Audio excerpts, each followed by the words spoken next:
अरे तेरे को मालूम है हुसैन कौन थे?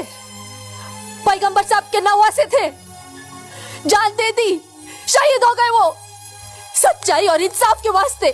जो भी थोड़ा बहुत कहूंगा दिल से कहूंगा, ये एक नाम ऐसा है हुसैन, ये खींचता है।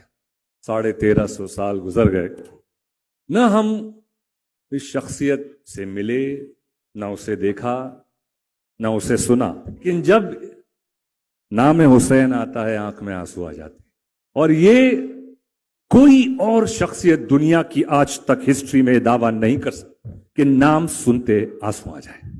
दाग सुजूद अगर तेरी जबी पर हुआ तो क्या कोई ऐसा सजदा भी कर के जमी पर निशा रहे। Hussain ibn Ali, grandson of prophet Muhammad. 680 ईस्वी में उमैयद शासक खलीफा याजीद के सिपाहियों के हाथों इमाम हुसैन इब्न अली कहां शहीद हो गए थे? और आपके ऑप्शंस हैं ये: A Quds, B Medina, C Cairo या D Karbala. D Karbala. D Karbala. जी सर। कमेंट में आशय करबला डी पे ताला लगाया जाए, देखें ये सही उत्तर है या नहीं।